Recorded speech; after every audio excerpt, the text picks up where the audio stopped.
Innal hamdalillah wa syukurillah wa ni'matillah wa la haula wa la quwwata illa billah asyhadu an la ilaha illallah wa asyhadu anna Muhammadan abduhu wa rasuluh. Amma ba'du.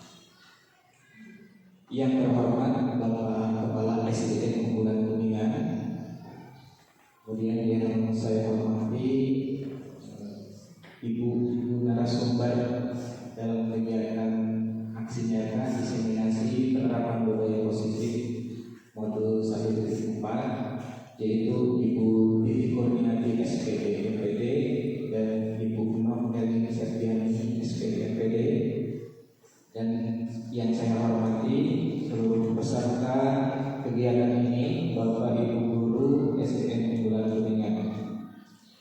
Alhamdulillah pada kesempatan kali ini kita semuanya bisa berkumpul di tempat yang insya Allah dimuliakan oleh Allah Subhanahu Wa Taala dalam rangka kegiatan aksi nyata diseminasi penerapan budaya positif modul 1.4 di SDN Unggulan Kuningan yang diselenggarakan oleh peserta CGP atau guru pemula dari angkatan 11 SDN Unggulan Kuningan. Salawat beserta salam semoga tetap tercurah limpahkan kepada junjungan kita Nabi besar Nabi Muhammad SAW, kepada para keluarganya, para sahabatnya, dan tak lupa kepada kita selaku pengikut ajaran agamanya. Amin. Izinkan saya di depan untuk memandu acara atau kegiatan pada hari ini. Ya, yang pertama, agar kegiatan bisa berjalan dengan lancar, mari kita buka kegiatan ini dengan bersama-sama membaca basmalah. Bismillahirrahmanirrahim. Kemudian untuk acara selanjutnya yaitu sambutan, yang pada kesempatan kali ini sambutan akan disampaikan oleh Bapak Kepala Sekolah. Padanya kami persilakan.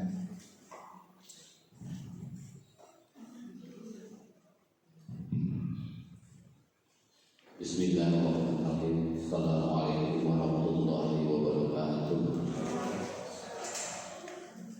Alhamdulillahirabbil alamin, wassalatu wassalamu ala asyrofil anbiya'i wal mursalin sayyidina wa maulana Muhammadin wa ala alihi wa ashabihi ajma'in.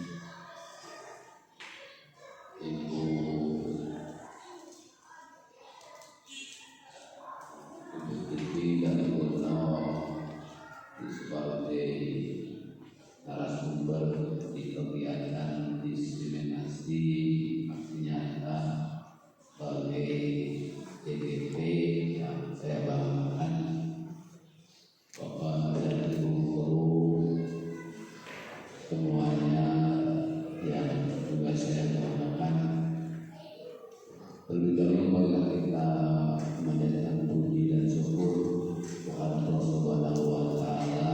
Alhamdulillah kita ada kesempatan ini bisa bersama-sama melaksanakan kegiatan diseminasi aksi nyata. Mudah-mudahan kegiatan kita pada hari ini berjalan lancar, sukses tanpa tes, dan mudah-mudahan kegiatan teman kita Budi dan Purnawa sebagai PGP ke depan kelancaran dan alhasil lulus sebagai CGP. Salam dan salam semoga tercurah limpah pada junjungan kita Nabi Muhammad SAW, pada keluarganya, sahabatnya, lupa kita semua sebagai makhluk dan agamanya. Amin ya rabbal alamin. Bapak dan Ibu yang saya banggakan, barangkali saya ucapkan terima kasih kepada semuanya yang pada hari ini dalam bisa melaksanakan kegiatan aksi nyata. Semuanya mendukung kegiatan ini, terima kasih. Dan mudah-mudahan baik kebaikan Bapak dan Ibu tetap mendapatkan pahala dari Allah Subhanahu Wa Taala. Selanjutnya, bahwa kegiatan aksi nyata ini saya sangat mendukung sebagai pihak sekolah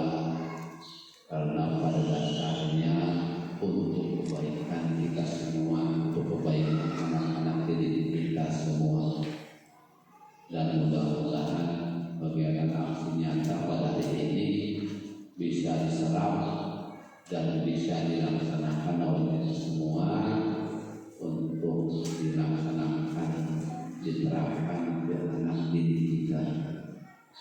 Karena diseminasi yang saya lihat ini adalah suatu budaya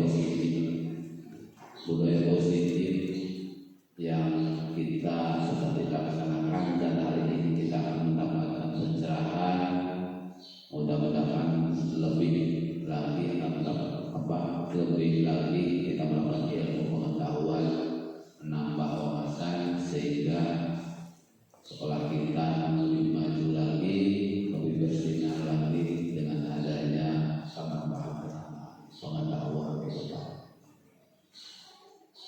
Yang saya lihat di papan itu di depan bahwa tadi melaksanakan diskriminasi penerapan budaya positif, di mana kita kelas unggulan pada hari ini sampai hari ini telah melaksanakan apa yang disebut dengan budaya positif, dan pada hari ini pula kita akan mendapatkan pencerahan lagi tentang budaya positif. Semoga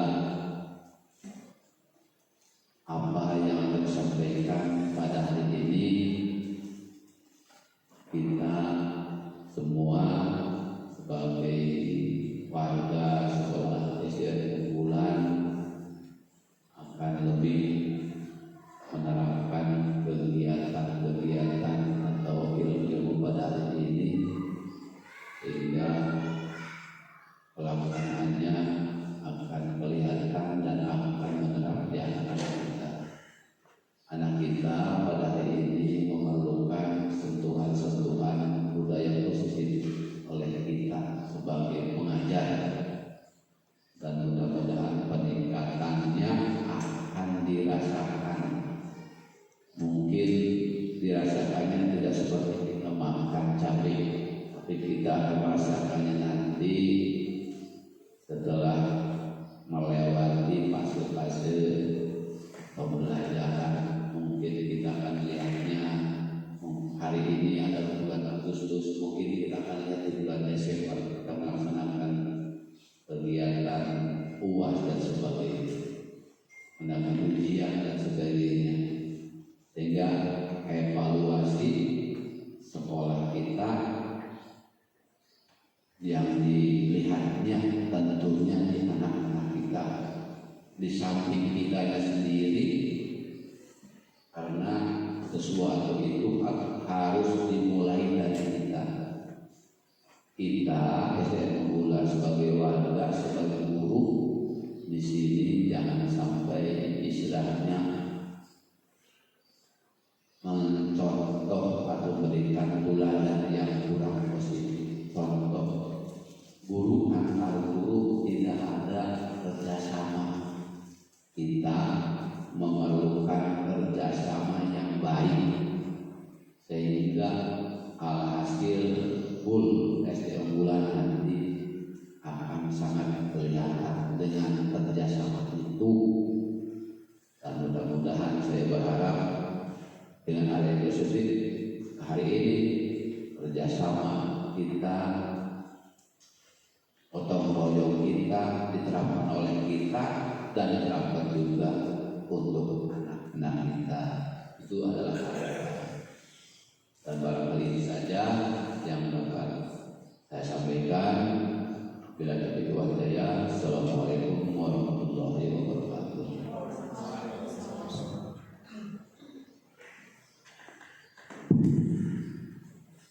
Terima kasih kepada Bapak Kepala Sekolah yang telah menyampaikan sambutannya. Dan untuk acara pembukaan sudah selesai.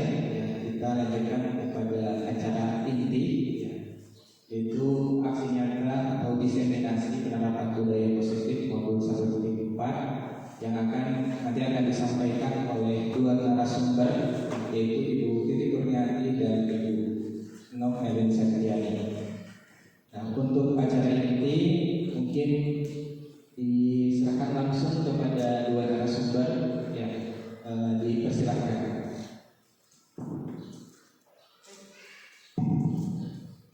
kasih Pak Didi yang telah memberikan waktunya kepada kami.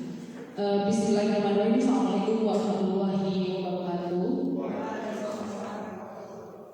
Saya sambil berdiri saja ya, karena panjang ini.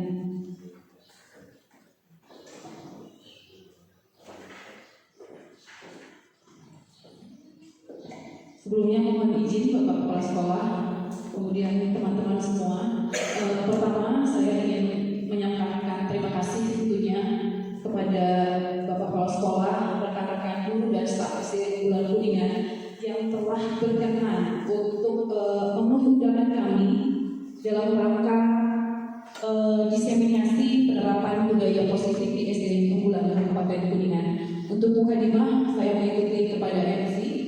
Kemudian sebelum berlanjut kepada materi inti, saya ingin membacakan sebuah kutipan yang disampaikan, yang dikatakan oleh Bapak Proklamator pas kalian dengan bulan ini, di mana kita memperingati Hari Kemerdekaan.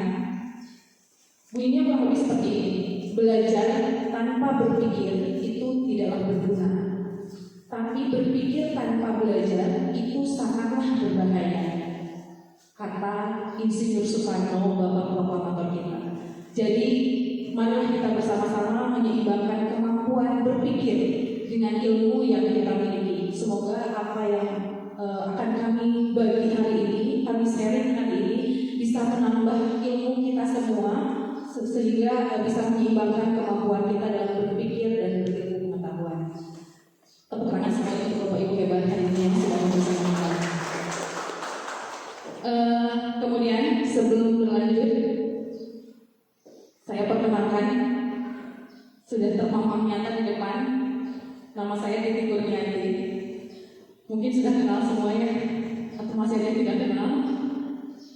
Kemudian ada rekan saya di sebelah sana berbaju merah cantik sekali, Ibu Nom Elin Sabiani. Kami insya Allah hari ini akan berkolaborasi untuk menyampaikan materi mengenai budaya positif yang sudah kami peroleh di modul 1.4, yang di sini tentu saja kami tidak bermaksud menggurui atau mungkin istilahnya kalau kata Sunda mematahkan wajah yang kamri gitu ya, tidak seperti itu. Di sini juga ada GP, di sini juga kita SD Bulan Kuningan sudah berikan beberapa GP. Tentunya teori ini materi sebetulnya sudah berulang kali, dan pasti di sini ibu-ibu, bapak-bapak sekalian sudah sedikit banyak sudah tahu tentang ini, tapi tidak ada salahnya untuk kita mengulas kembali, menguatkan kembali mungkin sehingga implementasinya kepada putra-putri kita di sekolah lebih maksimal lagi.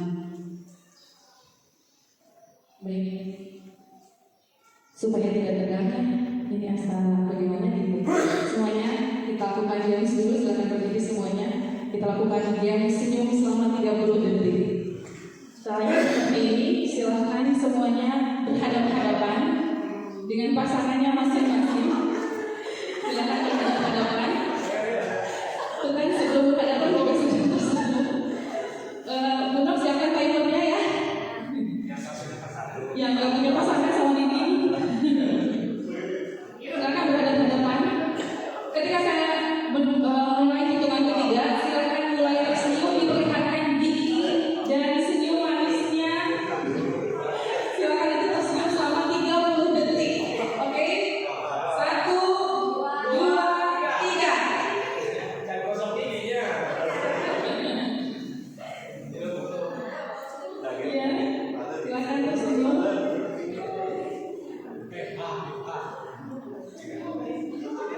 Bagaimana? Sudah relax? Sudah bahagia? Sudah habis waktunya minum? Silakan masih tunjukkan senyum terbaiknya, termanis, terganteng yang dimiliki masing-masing.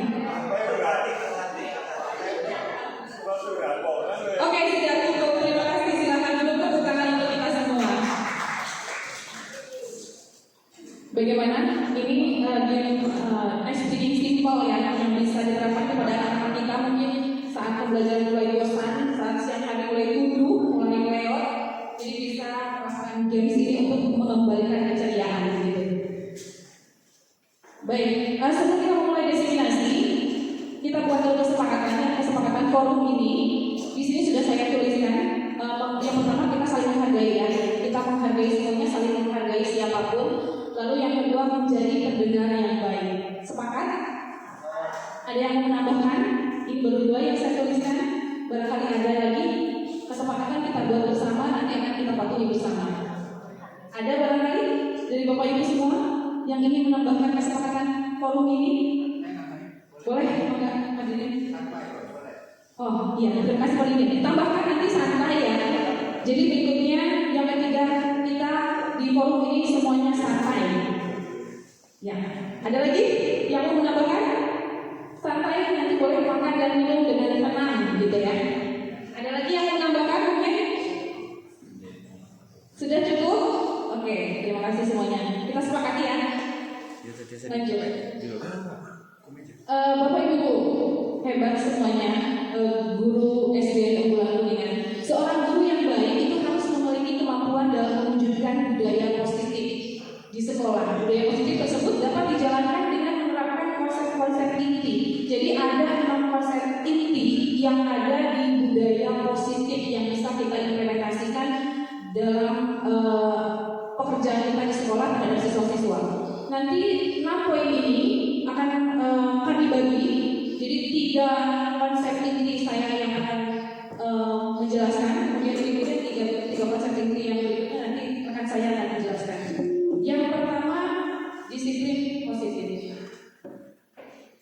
Ketika ada kata disiplin positif, coba apa yang terbesit di Bapak Ibu semuanya? Oh, benar? Aturan. Ada lagi disiplin. Disiplin positif. Konsekuen. Ada lagi? Konsisten. Ada lagi? Kesepakatan bersama. Ada lagi? Hukuman. Ada lagi? Disiplin positif. Ada yang mau menambahkan mungkin? Sudah cukup. Ada? Pak Jen?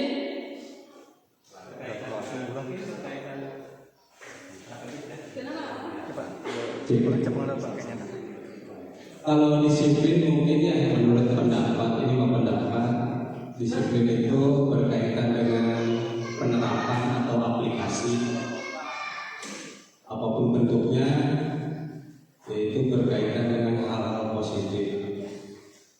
Jadi kalau menurut teori tegangan ya, kalau menurut teori pendidikan itu kan ada 6 tingkatannya.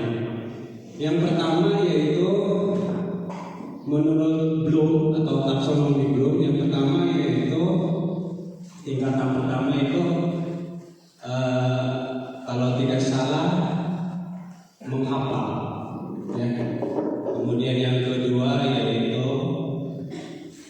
memahami, yang ketiga menerapkan, kemudian mengevaluasi, kemudian sampai berkarya kalau salah seperti itu. Nah, kalau menurut pendapat saya, disiplin itu sendiri masuknya ke dalam teori taksonomi Bloom kepada tingkatan yang ketiga, yaitu kepada aplikasi atau penerapan itu sendiri. Mungkin itu Bu. Kasih close dong.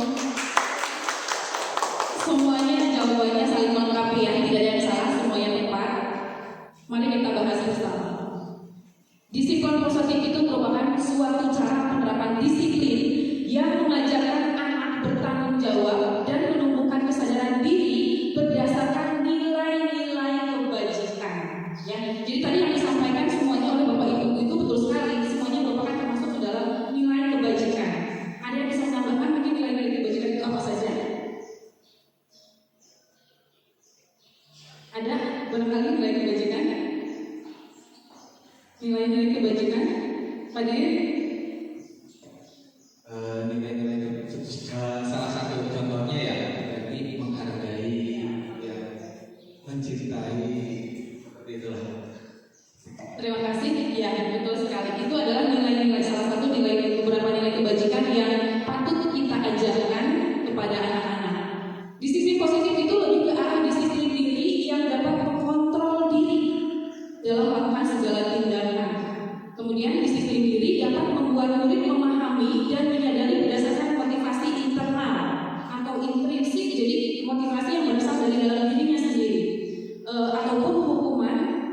paksaan kerja dan untuk hukuman atau itu eksplisit ya, motivasi yang berasal dari luar, bukan dari dalam diri anaknya tersebut.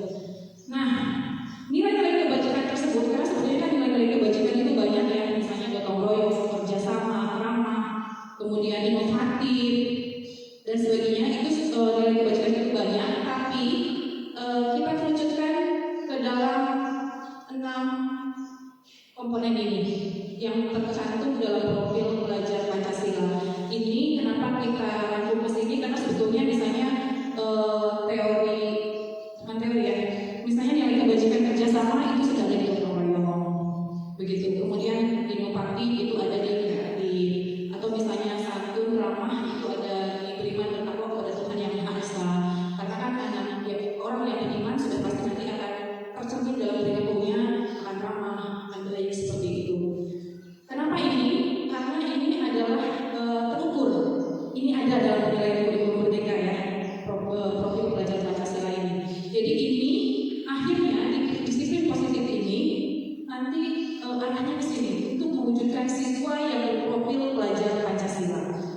Demikian.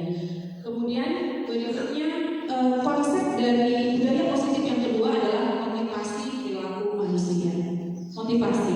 Sekarang motivasi. Jika kita mengatakan motivasi, apa yang terbesit dalam pikiran Bapak dan Ibu semua? Apa itu motivasi? Spirit. Ada lagi? Motivasi? Keinginan untuk melakukan sesuatu, dorongan ya. Dorongan yang membuat kita ingin melakukan sesuatu, yang menggerakkan kita untuk melakukan sesuatu. Begitu. Misalnya Bapak Ibu berangkat ke sekolah pagi-pagi, apa yang menggerakkan?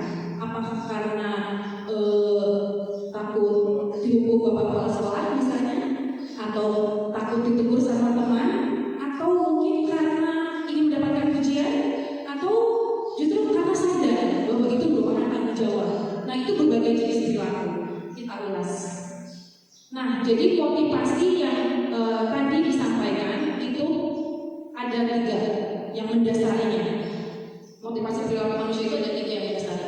Yang pertama, untuk menghindari ketidaknyamanan atau hukuman. Jadi anak mengerjakan tugas hanya karena takut dihukum kalau nggak kerjain PR. Lalu yang kedua, itu contohnya ya. Yang kedua, untuk mendapatkan imbalan atau penghargaan dari orang lain supaya dipuji. Itu motivasi yang kedua. Dan yang ketiga, untuk menjadi orang yang mereka inginkan dan menghargai diri sendiri dengan nilai-nilai yang mereka percaya. Nah, Bapak Ibu, jadi poin pertama dan yang kedua itu merupakan motivasi ekstrinsik yang sebaiknya kita terapkan kepada anak-anak. Itu adalah motivasi yang ketiga, motivasi intrinsik, motivasi yang berasal dari dalam diri mereka, bukan karena embel-embel ingin mendapatkan pujian, karena takut mendapatkan hukuman. Karena kalau yang seperti itu tidak akan menjadi budaya, tidak akan menjadi karakter. Nanti kalau misalnya sama guru ini takut, tapi dia sama guru lain tidak takut, akhirnya akan seperti itu. Kalau motivasinya dari ekstrinsik atau dari luar, berdasarkan pujian, berdasarkan takut pada hukuman. Tapi kalau misalnya motivasinya dari dalam, poin yang ketiga ini, maka siapapun yang mengajar dengan dasar apapun, ada atau tidak ada imbalan, anak-anak akan tetap melakukan hal-hal yang baik, budaya positif seperti itu. Kemudian berikutnya, poin konsep yang ketiga dari budaya positif adalah keyakinan sekolah atau keyakinan kelas. Untuk di sekolah kita sudah melaksanakan in-house training, itu merupakan ada kesepakatan yang kita buat ya, kegiatan-kegiatan yang akan kita lakukan itu merupakan contoh dari keyakinan sekolah. Nah, kalau di kelas, saya rasa Bapak Ibu mungkin sudah juga melaksanakan di awal pembelajaran ya. Jika belum, karena sekarang memang juga masih di awal pembelajaran, nanti bisa diterapkan di kelasnya. Kita harus membuat keyakinan kelas. Nah, sekarang kembali lagi, jika saya menyampaikan keyakinan kelas, menurut Bapak Ibu apa itu keyakinan? Ada yang berpendapat? Keyakinan, yakin, I know yakin. Pak Ustadz, ada keyakinan itu apa? Prinsip, ada Pak Ustadz yang Satu lagi. Belum ada ide. Ada lagi? Keyakinan itu berbeda dengan aturan. Kalau keyakinan atau kesepakatan itu dibuat bersama dua arah, begitu. Kalau aturan biasanya kan satu arah ya. Kalau aturan misalnya sekolah menentukan aturan anak-anak tidak boleh ini, tidak boleh itu, gitu. Ya, dilarang menginjak rumput, dilarang membuang sampah pada tempatnya.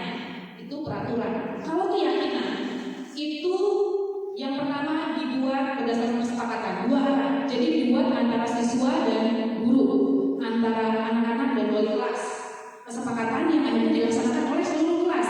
Itu keyakinan kelas atau kesepakatan kelas.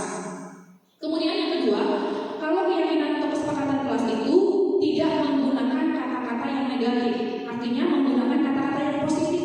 Jadi tidak boleh menggunakan kata tidak, jangan, dilarang, seperti itu. Jadi misalnya dilarang membuang sampah sembarangan. Redaksinya juga negatif karena ada kata tidak boleh. Jadi nanti redaksinya bisa diubah menjadi kata-kata yang positif, misalnya menjaga kebersihan, gitu.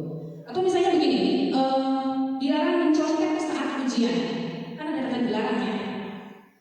Kita ubah menjadi jujur, seperti itu. Jadi keyakinan kelas, kesepakatan kelas itu dibuat dengan kata-kata yang positif. Kenapa tidak boleh menggunakan kata-kata negatif? Karena menurut psikologi dari kata-kata negatif itu ada kata di belakangnya yang justru akan memunculkan imajinasi kita untuk melakukan hal tersebut, lakukan hal sebaliknya. Misalnya begini, kita sering kalau misalnya jalan di mobil gitu atau di motor, perjalanan tuh di sebelah kanan atau sebelah kiri kita itu ada spanduk dilarang tengok kiri. Kita malah jadi tengok kiri kan? Penasaran, betul? Ya, jadi akan malah memunculkan hal yang sebaliknya. Jadi nanti dikhawatirkan misalnya begini, dilarang melihat situs web A misalnya. Anak-anak malah jadi buka situs web A karena ada apa di sana? Betul tidak? Ya, jadi kenapa kita tidak boleh menggunakan kata-kata negatif, harus dengan kata-kata positif? Karena biasanya justru kata negatif itu akan memunculkan imajinasi untuk melakukan hal yang sebaliknya. Sekarang saya akan berkata pada ibu dan bapak, dilarang memikirkan es krim. Apa yang terbesit di bapak di pikiran bapak itu? Ada es krim kan? Nah, jadi di balik kata-kata negatif itu akan memunculkan imajinasi yang sebaliknya gitu, yang dilarang itu. Makanya kita harus selalu menggunakan kata-kata yang positif. Demikian. Begitu ya Bapak Ibu ya. Nah, keyakinan sekolah atau keyakinan kelas itu di sini guru berperan dalam mewujudkan terbentuknya keyakinan sekolah atau kelas dengan adanya kesepakatan antara guru dan murid, seperti tadi sudah saya sampaikan. Kemudian keyakinan sekolah atau kelas berupa pernyataan-pernyataan universal yang mudah diingat dan dipahami dan harus diterapkan di lingkungan sekolah. Seperti tadi juga sudah saya contohkan. Kemudian ini adalah contoh keyakinan yang bisa Bapak Ibu terapkan di kelas. Ini semuanya menggunakan kata-kata positif. Misalnya di sini ada belajar bekerja sama menjaga kebersihan kelas. Tidak ada kata-kata dilarang membuang sampah sembarangan. Jadi langsung seperti ini, bekerja sama menjaga kebersihan kelas. Kemudian saling peduli menghargai dan membantu satu sama lain. Berikutnya menjaga dan meletakkan barang sesuai dengan tempatnya. Jadi kita tidak lagi mengatakan tidak boleh menyimpan sepatu sembarangan. Jadi nanti akan sembarangan gitu. Berikutnya mengerjakan tugas tepat waktu dan aktif di kelas. Nah, ini adalah contoh-contoh keyakinan kelas yang bisa diterapkan di kelas masing-masing. Di sini juga ada lagi setiap anggota kelas perlu untuk belajar, senang, melakukan tugas, saling menghargai, merasa aman,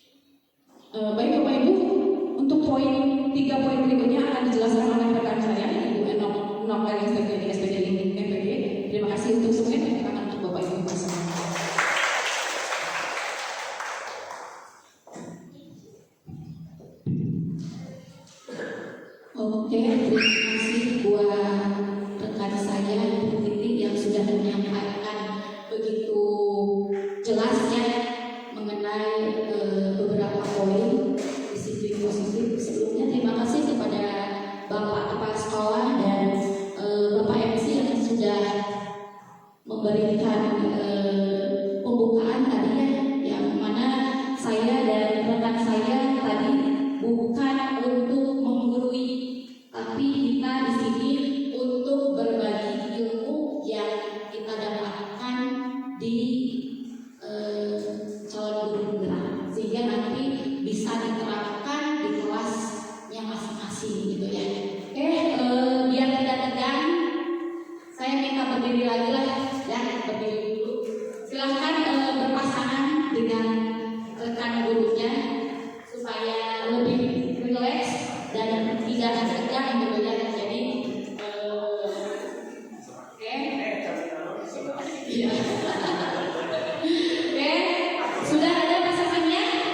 Oke, ada yang belum punya pasangan? Oh ada. Oke, ya. Oke, untuk yang sudah punya pasangan, jadi yang sebelah kiri, ya sebelah kiri, sebelah kiri itu hijau, sebelah kiri hijau, sebelah kanan hitam. Oke, silakan tangannya saling diangkat. Jadi nanti kalau saya bilang hijau berarti hijau harus seperti itu. Kalau hitam berarti hitam harus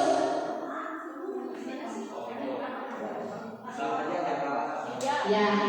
Jadi kalau saya bilang hijau berarti hijau harus mengindah. Dibalik ya. Ya. Oke. Ya. Oke, siap? Oke. Hitam.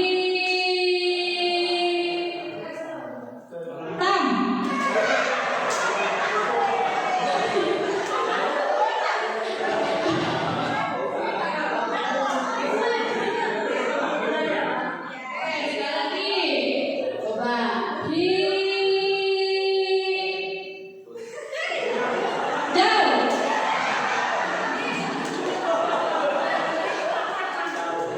Oke, sekali lagi ya. Oke,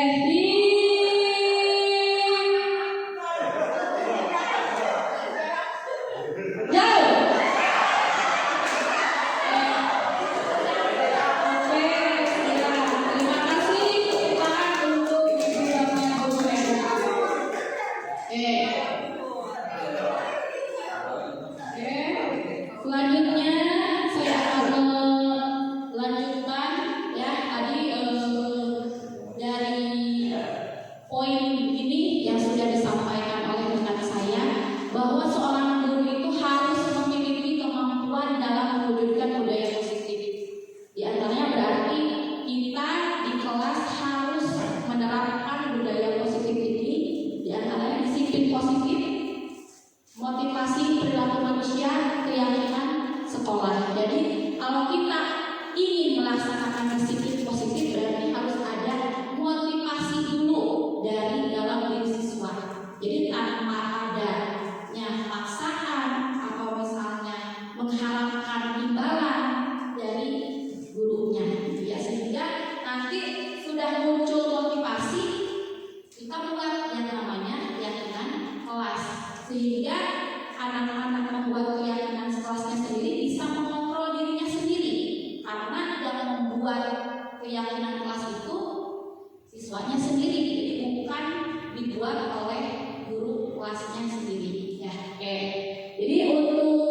agar nanti guru tahu kebutuhan apa yang mereka perlukan gitu ya. Oke.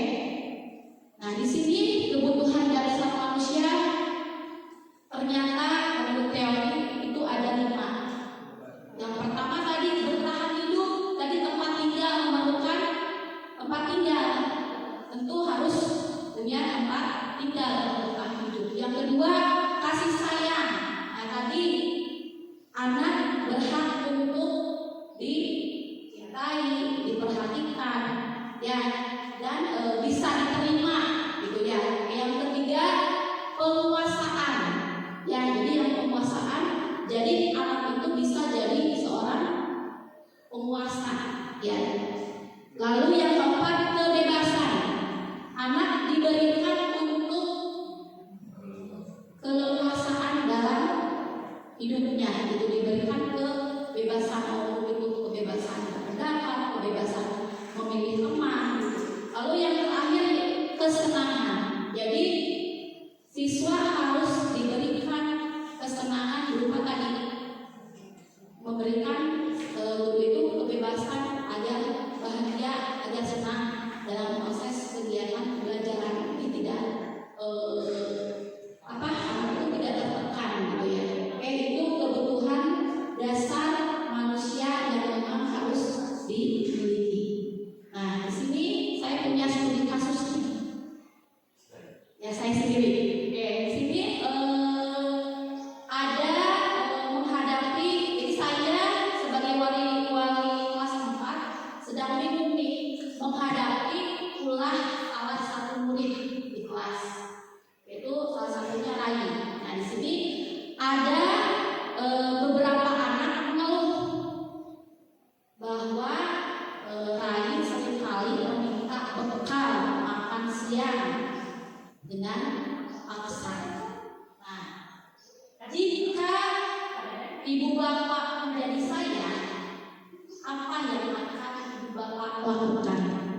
Lalu menurut ibu bapak, kira-kira apa alasan lain melakukan hal itu? Ada yang mau berpendapat? Jika ibu bapak menjadi saya, apa yang akan ibu bapak lakukan? Dan kira-kira apa sih alasan lain melakukan hal seperti itu kepada temannya? Ada? Yes? Ya, mungkin hal pertama yang saya lakukan memanggil Rai terlebih dahulu, mengajak ngobrol, terus menelaah, mencari informasi, mungkin ya mencari informasi terlebih dahulu kenapa dia melakukan hal tersebut gitu. Ketika kita sudah mendapatkan, oh ini ternyata alasannya, kita bisa kasih pendapat atau masukan kepada Rai itu tidak melakukan hal seperti itu lagi. Terus menurut saya mungkin alasan itu dilakukan yang pertama bisa jadi Rai ingin menarik perhatian dari gurunya atau dari teman-temannya. Itu hanya alasan dia untuk diperhatikan di kelas mungkin gitu. Atau mungkin yang kedua bisa juga Rai di rumahnya memang tidak dibekali makanan oleh ayah bundanya sehingga dia berperilaku seperti itu gitu, meminta makanan secara paksa kepada teman-teman. Itu mungkin ya. Oke, terima kasih. Tepuk tangan dong buat Isbera. Oke, untuk alasannya ya. Jadi tadi alasannya memang betul sekali. Jadi kita pertama yang kita lakukan itu mengajak dialog, ngobrol antara face to face langsung. Jadi apa penyebabnya anak tersebut tidak mengambil makanan punya temannya, ya, dan mengapa tidak pernah membawa makanan gitu ya. Jadi memang yang pertama dilakukan mencari alasan, latar belakang, dan mengajak dialog dan mengajak ngobrol gitu ya. Oke, terima kasih. Nah, ternyata dari alasan yang tadi Isbera ternyata di sini ada beberapa alasannya ya tadi sesuai. Yang pertama, alasan pertama karena dia lapar dan orang tuanya tidak membawa bekal, ya. kebutuhan dasar yang dibutuhkan oleh bayi itu untuk bertahan hidup. Makanya dia meminta makanan kepada temannya. Itu alasannya, karena untuk bertahan hidup. Alasan yang kedua, karena dia merasa senang temannya jadi memperhatikan dia.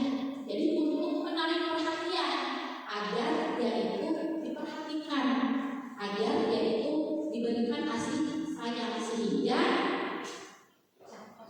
ya seperti itu campur gitu ya, sehingga nanti temannya bilang ke ibu gurunya, Bu, itu Rai minta makanan terus ke aku.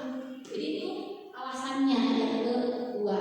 Alasan yang ketiga, karena temannya jadi takut dengan dia dan menuruti keinginannya. Maka sebetulnya Rai sedang berusaha memenuhi kebutuhan dasarnya akan kekuasaan. Jadi suka ada kan yang minta makanan gak dikasih diancam, awas kalau gak dikasih ya. Nah, itu jadi kebutuhan dasarnya, dia ingin memenuhi kebutuhannya dengan kekuasaan itu.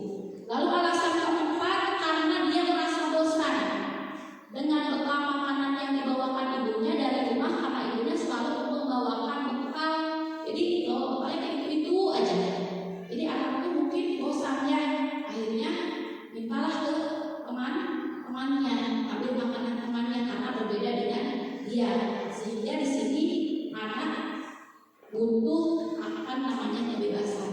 Sama halnya seperti kita guru di kelas, memang harus memberikan kebebasan sehingga anak bisa berekspresi sendiri sesuai dengan keinginannya. Tapi kita memang harus ada arahan gitu ya. Itu alasan keempat. Alasan kelima, karena dia melakukannya karena iseng saja, dan dia menikmati ekspresi wajah teman-teman yang kesal karena diambil makanannya, dan menurut dia ekspresi teman-temannya lucu. Ya, jadi maka di sini Rai sedang berusaha memenuhi kebutuhannya akan kesenangannya. Jadi senang gitu, ngelihat babaturan gitu. Jadi seakan-akan lucu. Nah, ini merupakan tadi kebutuhan dasar yang memang harus dimiliki oleh setiap siswa. Nah, dari kebutuhan dasar itu, ya, dari permasalahan yang tadi di setiap anak kelas pasti ada masalah ya. Jadi setelah kebutuhan dasar yang dimiliki oleh anak diketahui ini oleh kita, oleh guru, kira-kira posisi kontrol apa? Pasti ibu bapak baru dengar ya, posisi kontrol. Seterusnya kita hapus dulu deh. Ya, posisi menurut ibu bapak apa sih posisi kontrol? Kira-kira apa maksudnya? Posisi kontrol berarti harus ada yang mengontrol. Oke, mengendalikan. Jadi di sini kita sebagai guru ada posisi kontrol restitusi. Kira-kira posisi apa sih kita sebagai angkat di kelas? Posisi seorang guru itu harus seperti apa? Nah, yang pertama ada guru sebagai penghukum. Nah, biasanya kalau anak melakukan kesalahan suka langsung menghukum. Itu namanya guru sebagai penghukum. Yang kedua ada guru sebagai pembuat merasa bersalah. Jadi kalau misalnya ibu bapak gurunya menjelaskan, tapi tidak anak-anaknya tidak merespon dan hasil nilainya jelek, kadang guru merasa bersalah gitu ya. Ih, kenapa sih kamu, ibu udah menjelaskan serius kok kamu seperti itu, gitu kan ya, guru merasa bersalah. Lalu yang ketiga guru sebagai teman. Jadi dari sebagai teman ini berarti dari bahasanya pun memposisikan diri sebagai temannya gitu. Lalu yang keempat sebagai pemantau, guru sebagai pemantau. Jadi di sini guru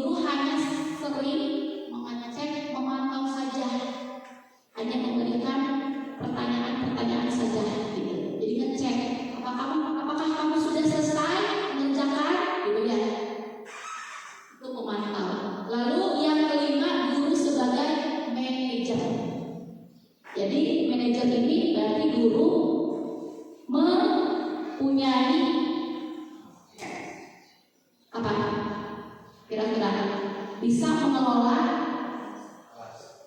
kelas dengan baik. Nah, sehingga di sini posisi kontrol restitusi ini kira-kira ibu bapak di kelas yang sesuainya menggunakan posisi apa yang mana. Jika di kelas ada anak ataupun siswa yang melakukan kesalahan, kira-kira posisinya ada di mana nih? Apakah di penghukum, apakah di pembuat merasa bersalah, di teman sebagai teman, memantau, apakah guru sebagai manajer? Kita lihat. Nah, di sini perbedaannya 5 posisi kontrol yang dimiliki oleh guru. Di sini ada penghukum. Penghukum ini kalau anak berbuat salah pasti langsung menghardik, ya, langsung marah atau langsung nyindir seakan-akan memang anak itu melakukan kesalahan yang fatal. Jadi dari bahasa pun lebih kasar, ya, itu penghukum. Nah, untuk yang kedua di sini pembuat rasa bersalah. Nah, di sini pembuat rasa bersalah dari ucapan guru biasanya itu hanya berceramah. Kalau misalnya seharusnya kalian seperti ibu kecewa, misalnya gitu ya, biasanya gitu ya. Nah, dan nanti si pembuat rasa bersalah ini anak akan bisa jadi pembohong, ya, jadi akan menutupi kesalahannya gitu. Lalu ada sebagai teman. Nah, teman di sini berarti guru membuatkan alasan-alasan untuk muridnya. Kata-katanya pun akan berbeda. Ayolah lakukan demi ibu. Itu sebagai teman. Atau masa sih kamu gak bisa? Nah, ya itu berarti posisinya sebagai teman. Nah, di sini pemantau. Pemantau ini berarti mengukur, menghitung atau mengecek siswanya sampai mana. Ya, jadi biasanya ini dengan cara apa sih peraturannya hari ini? Kok kamu sudah melakukan kesalahan? Nah, biasanya cuma mengecek, mengukur saja. Itu sebagai pemantau. Jadi yang diberikan juga hanya sanksi atau hadiah biasanya kalau pemantau. Dan yang terakhir manajer. Nah, kalau manajer ini mengajukan pertanyaan-pertanyaan, menggali alasan-alasan apa yang telah anak lakukan, alasannya apa. Jadi terus menggali, memberikan pertanyaan-pertanyaan sehingga siswa tersebut memberikan informasi alasan melakukan itu apa gitu ya. Nah, ini biasanya menggunakan kata-kata apa yang kita yakini, apa yang bisa kau kerjakan untuk memperbaiki masalah ini. Nah, biasanya manajer itu posisinya dia tadi, apa yang akan kamu lakukan, apa yang akan kamu perbaiki setelah kamu melakukan kesalahan ini. Nah, gitu. Lalu bagaimana cara memperbaiki, cara agar kamu bisa lebih baik lagi. Itu posisi sebagai manajer. Jadi posisinya di sini kita sebagai apa? Harus sebagai posisi kontrol, harus sebagai apa? Harus sebagai manajer. Jadi jangan sebagai penghukum, pemantau ataupun tadi pembuat rasa bersalah saja. Tapi di sini kita harus sebagai posisi kontrolnya sebagai manajer. Jadi di antara 5 ini ya, sebaiknya seorang guru itu menggunakan posisi tadi manajer, ya. Jadi jangan langsung menghukum atau menghakimi tanpa si anak tersebut memberikan alasan. Oke. Nah, di sini sebagai manajer guru dapat berbuat sesuatu bersama murid, mempersilahkan murid bertanggung jawab dan mendukung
di sini menstabilkan identitas dilakukan berdasarkan prinsip bahwa membuat kesalahan adalah bagian dari proses pembelajaran yang nantinya akan menggeser identitas gagal ke arah identitas sukses.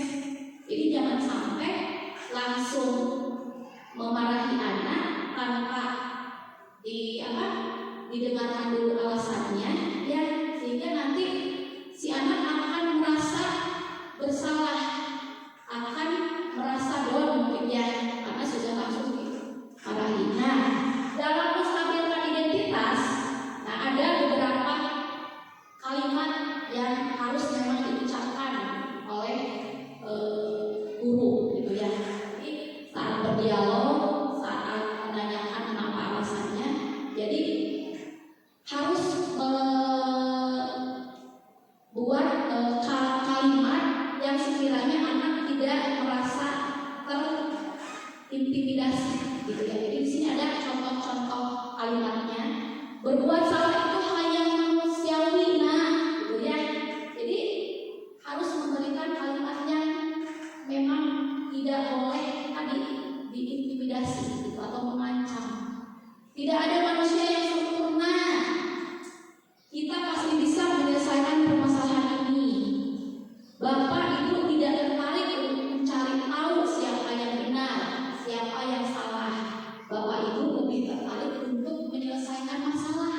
Jadi jangan memberikan tadi kalimat siapa yang salah, siapa yang benar, jangan.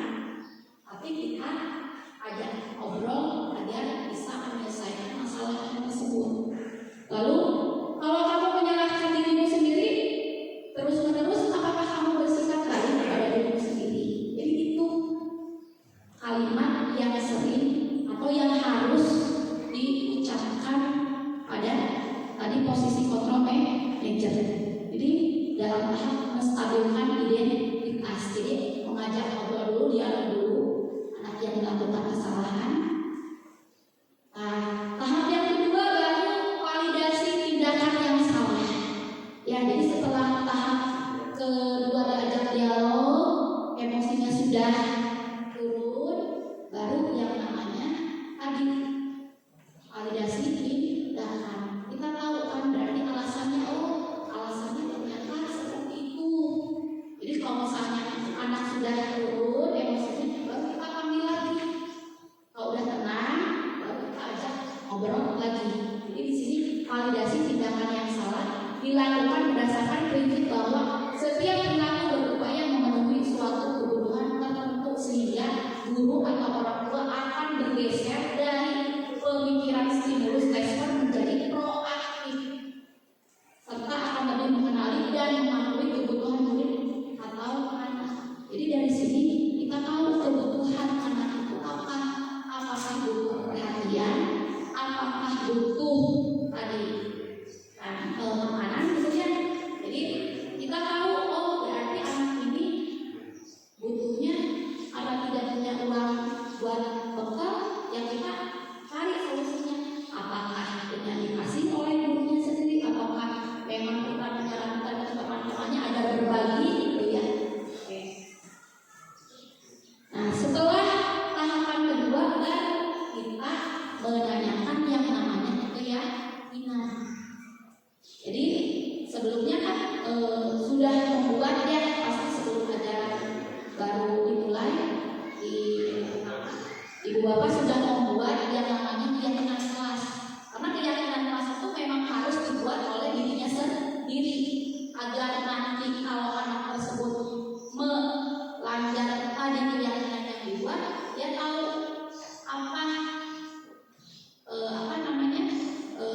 konsekuensinya gitu, karena dibuat oleh diri sendiri.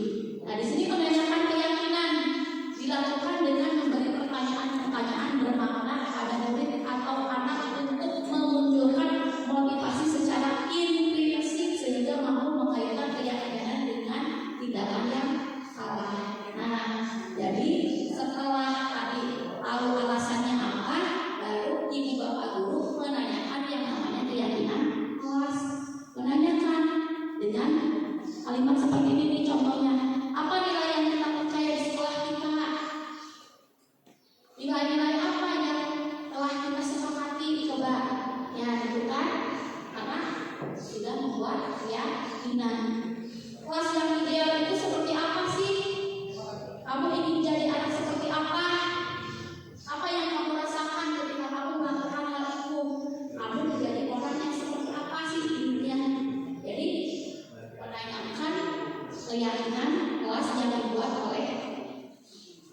sendiri, sehingga yang sudah melakukan kesalahan bisa tahu konsekuensinya karena kembali ke dirinya sendiri.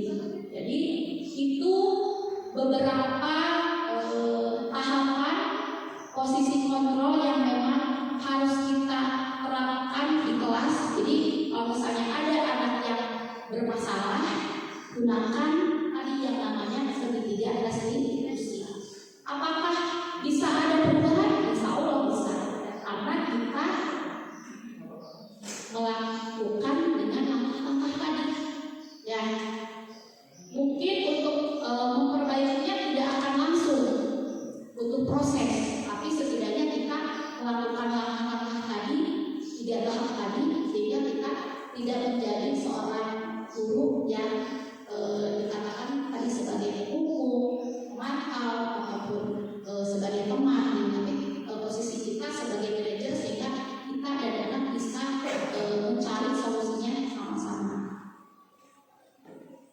Oke, jadi dari budaya positif ini mudah-mudahan ibu bapak bisa menerapkan nanti di kelasnya masing-masing bagaimana memposisikan kita sebagai guru, bagaimana kita harus mendengarkan alasan-alasan dari siswanya ya. Jadi dari sini seorang guru yang baik harus memiliki kemampuan dalam memberikan budaya positif di sekolah. Jadi budaya positif tersebut dapat dijalankan dengan menerapkan tadi 6 poin tadi. Disiplin positif, ya harus ada motivasi intrinsik dari siswa tersebut. Lalu barulah kita membuat keyakinan kelas harus seperti apa, dan kebutuhan dasar manusia apa yang memang harus dimiliki, dibutuhkan oleh siswa, dan posisi kontrol apa nanti di kelas yang akan diterapkan, sehingga ada permasalahan-permasalahan yang dihadapi siswa kita bisa mengatasinya. Oke, jadi mungkin hanya itu saja ya Ibu Bapak. Mudah-mudahan apa yang kami sampaikan bermanfaat untuk Ibu Bapak dan menjadi bisa diterapkan di kelasnya masing-masing, dan sekolah kita bisa menjadi contoh sebagai penerapan budaya positif yang unggul gitu ya. Oke, terima kasih. Saya serahkan kepada Bapak MC. Oke.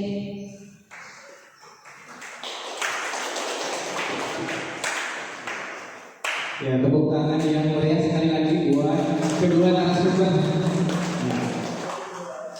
Ya, terima kasih kepada narasumber yang kedua, Ibu Nok yang telah menyampaikan atau mohon kedua narasumber yang telah menyampaikan konsep inti dari modul 1.4 tentang budaya positif, di mana kita bisa baca bersama-sama, yaitu yang ternyata yang harus kita miliki itu setidaknya ada 6 hal ya. Yang pertama disiplin positif, yang kedua motivasi perilaku manusia, ketiga keyakinan sekolah atau kelas, keempat kebutuhan dasar manusia, 5 posisi kontrol restitusi, dan yang keenam itu segitiga restitusi. Ya. Untuk selanjutnya barangkali lanjut ke acara tanya jawab. Mungkin tanya jawab ini untuk menebalkan pemahaman kita bersama terkait dengan konsep inti ini. Barangkali silahkan bagi Bapak Ibu yang mau mengajukan pertanyaan sebanyak-banyaknya, sedalam-dalamnya, selebar-lebarnya, tapi tetap karena waktu juga mungkin dicukupkan 2 saja. Ya, silakan barangkali dari bapak-bapak 1 atau ibu-ibu 1 supaya adil. Ya, boleh silakan. Ya, ada 1 Miss Memi yang mau bertanya. Sambil menunggu yang lain yang belum mengajukan, dipersilakan ke Miss Memi dulu. Terima kasih. Assalamualaikum warahmatullahi wabarakatuh. Perkenalkan nama saya Memi Sisi Ramda. Saya wali kelas 1. Materi yang sangat luar biasa yang disampaikan kedua narasumber pada hari ini. Untuk narasumber yang pakai baju biru, Titi. Tadi saya ingin mengatakan disiplin, karena pada prakteknya, pada lapangan, ternyata untuk membuat disiplin positif itu sangat susah, dan saya itu sangat kesulitan untuk membiasakan anak-anak melakukan sesuatu secara konsisten. Mungkin dari Ibu Titi yang setelah melalui pendidikan UGP berbagi kiat kepada kami semua, apakah memang disiplin positif itu bisa lebih efektif dilakukan dibandingkan dengan pemberian hukuman kepada anak-anak supaya anak itu lebih konsisten dalam sesuatu atau tanggung jawab dalam sesuatu.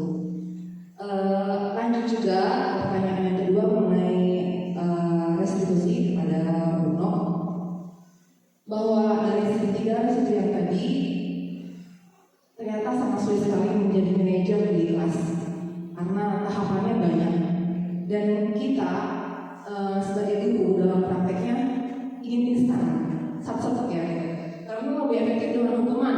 Kalau saya nggak ingat ini, bisa kan kayak gitu bahasanya. Nah, karena lebih banyak, saya pribadi lebih banyak sebagai penghukum mungkin membuat sesuatu salah dan tenang. Jarang sekali melakukan atau mengatasi masalah itu sebagai manajer. Nah, apakah sebagai manajer itu bisa dilakukan pada semua masalah yang terjadi di kelas terutama, dan untuk peserta didik yang sama, untuk kelas 1, 2, 3, 4 ataupun dan seterusnya. Terima kasih. Itu saja pertanyaannya. Wassalamualaikum warahmatullahi wabarakatuh. Waalaikumsalam warahmatullahi wabarakatuh. Ya, terima kasih kepada Ismemi ya, wali kelas 1 yang sudah menyampaikan beberapa pertanyaan nih ya, terkait yang pertama tentang disiplin positif dan yang kedua tentang restitusi. Mungkin langsung dijawab dulu ya sebelum nanti ada penanya kedua. Boleh nggak mau langsung dijawab? Jawab saja. Ya, silakan. Saya jawab dulu. Terima kasih sebelumnya, pertanyaan yang luar biasa. Yang pertama yang saya tangkap pertanyaannya, bagaimana untuk menerapkan disiplin positif ya supaya konsisten gitu, anak-anak konsisten melaksanakan, jadi tidak apa ya, tidak berubah lagi gitu, atau supaya anak nurut, atau seperti apa pertanyaannya tadi, bisa diulangi? Pertanyaannya ya, bentuk yang disiplin ya, ini kan yang pertama, apakah disiplin positif itu lebih efektif ya dari hukuman-hukuman yang secara langsung seperti itu ya, terus ditambah kiat-kiat atau trik-triknya harus seperti apa? Baik, jadi kenapa penghukum itu tidak baik? Karena tadi kan ada dua motivasinya, ada dua motivasi. Motivasi itu ada yang intrinsik dan ekstrinsik.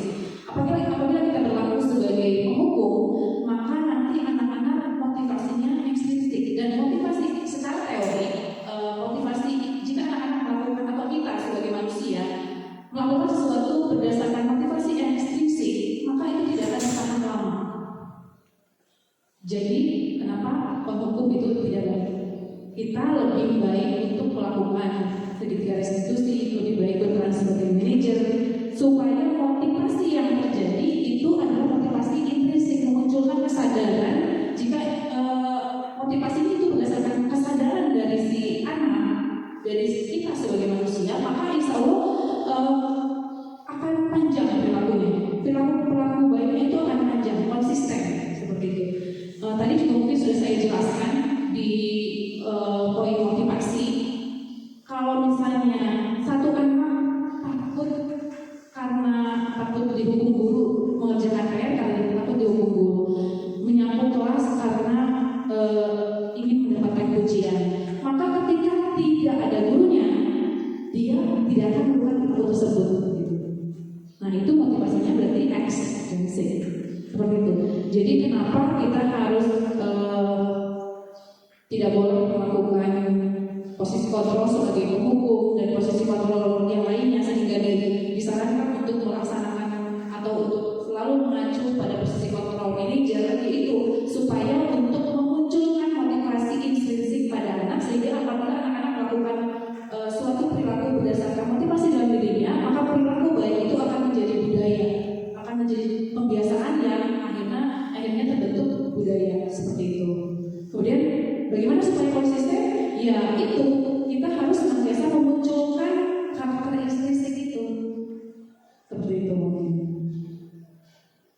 mau menambahkan? Yang kedua? Tadi pertanyaan kedua ya, pertanyaan kedua terkait dengan 5 posisi kontrol. Salah satunya yang disebutkan itu posisi yang paling tinggi tadi manajer ya. Apakah manajer itu bisa diterapkan kepada semua kelas atau semua kasus atau ke semua anak? Ya, saya jawab bukan itu guru menambahkan ya. Jadi secara teori ini tidak berlaku berdasarkan kelas. Jadi ini berlaku untuk semua kasus dari semua jenjang, semua level, TK, SMA, mungkin sampai kuliah. Karena ini segitiga restitusi ini sudah merupakan perlakuan yang paling rendah mungkin, yang paling syahdu, paling lembut gitu kan, kita dipakai hati-hati. Jadi itu bisa berlaku untuk siapa saja, tidak memandang level, tidak memandang batas usia, seperti itu. Ada lagi? Guru mungkin menambahkan sedikit ya. Jadi tadi sudah dijelaskan posisi manajer. Memang kalau di lapangan sulit mungkin ya, kalau di lapangan gitu. Tapi memang merasakan sendiri gitu ya, karena dari posisi kelima posisi itu memang yang paling banyak itu di posisi 1 gitu ya. Jadi kita anak melakukan kesalahan, kasih hukuman, beres gitu ya. Jadi kadang anak tidak akan mengulangi lagi kesalahan. Memang setelah mempelajari tentang segitiga tadi restitusi, berarti apa yang kita berikan pada murid pada posisi penghukum itu emang ada dampak. Nanti anak akan merasa dendam, jadi kita sebagai guru pun akan dicap oleh anak, guru itu galak, bunda itu galak, karena anak melakukan kesalahan langsung dikasih hukuman. Jadi memang hal-hal yang seperti itu memang harus dihindari agar kita sebagai guru tidak diberikan label oleh siswa gitu ya. Jadi sudah ketakutan gitu langsung diberikan hukuman, sehingga tadi apapun masalahnya, mau itu kelas atas mau itu kelas bawah, memang tahapan yang tadi, tahapan yang paling baik, yang paling bagus itu tadi segitiga, menggunakan segitiga restitusi. Mungkin tidak akan langsung anak tersebut menyadari kesalahannya, memperbaiki kesalahannya, tapi setidaknya kita sebagai guru sudah berusaha untuk memperbaiki kesalahan anak tersebut gitu, meskipun hasilnya akan lebih lama gitu dibandingkan kita sebagai posisi tadi hukum gitu ya. Jadi mau tidak mau memang kita harus memposisikan sebagai tadi manajer gitu ya.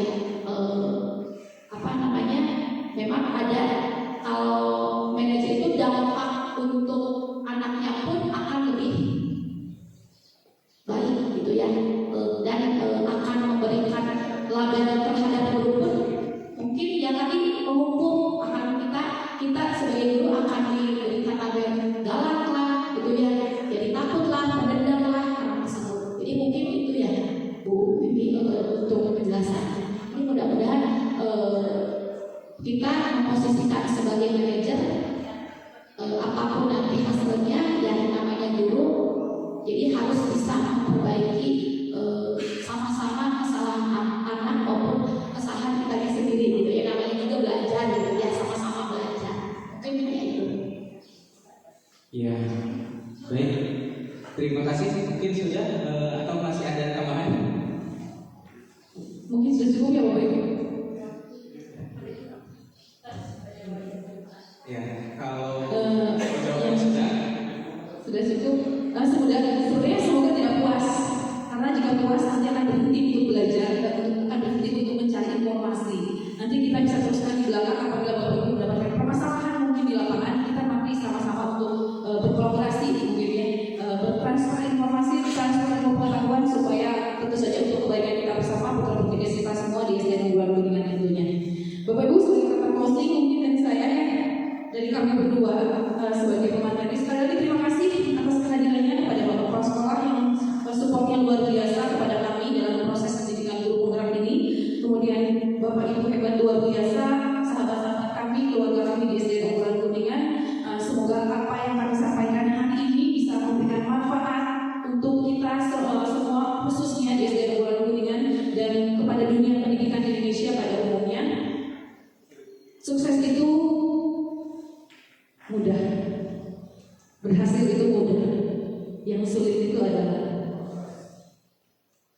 mulai bergerak. Akhir kata, semoga tergerak, lekas bergerak, dan mari bersama-sama menggerakkan. Tepuk tangan untuk kita semua. Ya, tepuk tangan semuanya. Ya, baik. Terima kasih kepada kedua narasumber yang sudah menyampaikan aksi nyata atau diseminasi modul 1.4 budaya positif. Ya, tanpa terasa ini sudah lebih dari 1 jam ya.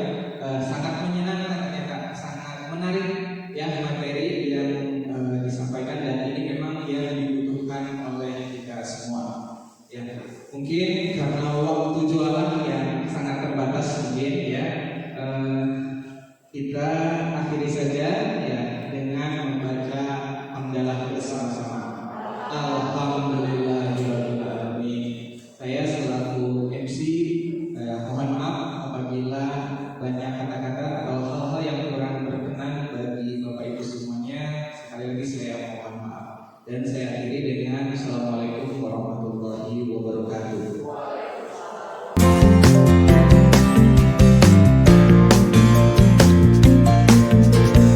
Warahmatullahi wabarakatuh. Ya, perkenalkan saya Didin Sahudin, rekan sejawat Ibu Titi Kurniati SPD MPD selaku CGP angkatan 11 dari SDN Unggulan Kuningan. Saya akan memberikan tanggapan mengenai aksi nyata diseminasi modul 1.4 budaya positif yang alhamdulillah telah dilaksanakan dan sangat bermanfaat bagi semua rekan-rekan guru semua yang ada di SDN Unggulan ini, khususnya bagi saya, sehingga saya memahami atau saya mengetahui terhadap materi yang telah disampaikan oleh Ibu Titi Kurniati. Semoga apa yang telah disampaikan oleh Bu Titi atau dibagikan oleh Bu Titi bisa bermanfaat untuk kita semua atau khususnya untuk saya pribadi. Terima kasih dari saya. Assalamualaikum warahmatullahi wabarakatuh.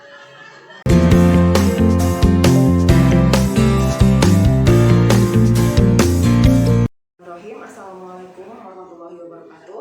Perkenalkan, nama saya Mimi Siti Aminah SPD selaku rekan sejawat dari Ibu Titi Kurniati SPD MPD yang telah melaksanakan diseminasi budaya positif di SDN Unggulan Kuningan.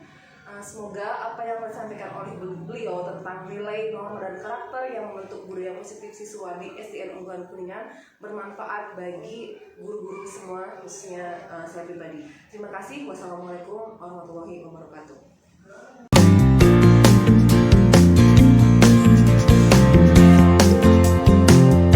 Assalamualaikum warahmatullahi wabarakatuh.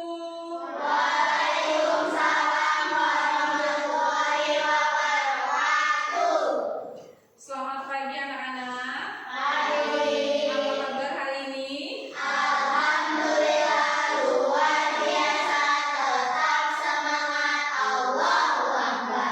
Baik, terima kasih semuanya. Seperti halnya yang sudah kita bahas sebelumnya ya. Sekarang kita akan membuat keyakinan kelas, ya, membuat keyakinan kelas atau kesepakatan kelas. Ada yang tahu apa itu keyakinan kelas? Oh, bukan perjanjian, Bu. Perjanjian. Apa lagi? Iya, kesepakatan. Benar. Ada lagi? Ya, kesepakatan keyakinan kelas itu berbeda dengan peraturan. Kalau peraturan mungkin sudah biasa ya, semuanya sudah tahu apa itu peraturan kan?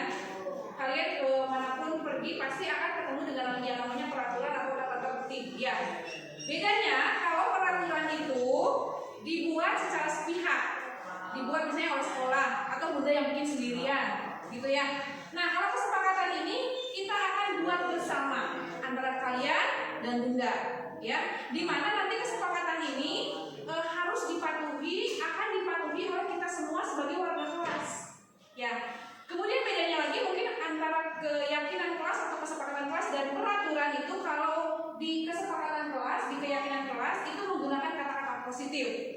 Misalnya kalau misalnya di peraturan kan ada dilarang membuang sampah sembarangan.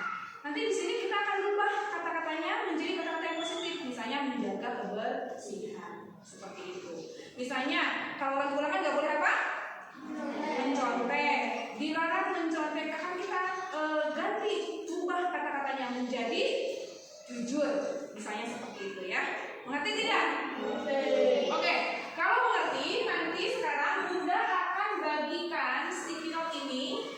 Masing-masing dari kalian semuanya silakan tulis satu saja kesepakatan kelas yang ingin kamu buat untuk menertibkan kelas kita, ya, supaya nanti kelas kita jadi nyaman, aman, menyenangkan seperti itu, ya. Tulis satu dengan catatan berarti nanti menggunakan kata-kata yang positif. Ada pertanyaan selesai kah? Apa sayang? Nulis satu nanti dapat, ya. Ya, dapat ngerti? Oke. Mengerti semuanya? Nanti tulis ya, masing-masing satu. Setelah selesai ditulis, nanti semuanya ditempelkan di depan. Ditempelkan ke depan masing-masing yang sudah dituliskannya. Oke?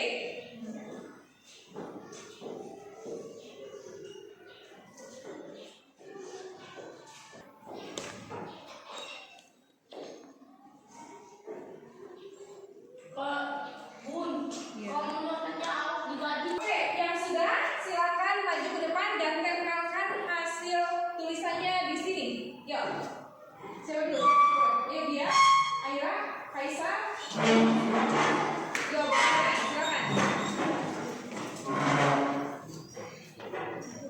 Nanti sayang, antri ke belakang. Kalau sudah duduk kembali ya.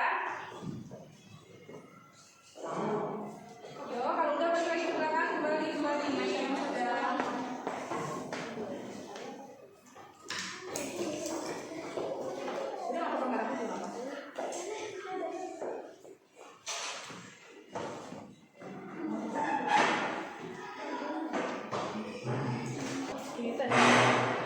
Anak, perhatikan, ini adalah keyakinan kelas yang sudah kalian buat ya. Sekarang kita akan pilih mana yang sesuai. Ya, ini udah menggunakan kalimat positif. Bersikap sopan dan ramah. Iya, sepakat ya, udah baik. Kemudian datang tepat waktu. Iya. Kemudian tidak mungkin. Boleh, ya. Selanjutnya melaksanakan piket sesuai dengan jadwal yang sudah ditentukan. Oke, setuju. Boleh. Berikutnya menjaga kebersihan kelas. Oke, bisa di sini. Yang terakhir jangan membuli. Ini kalimat negatif. Nanti bisa dituliskan dengan berteman dengan siapa saja. Begitu ya.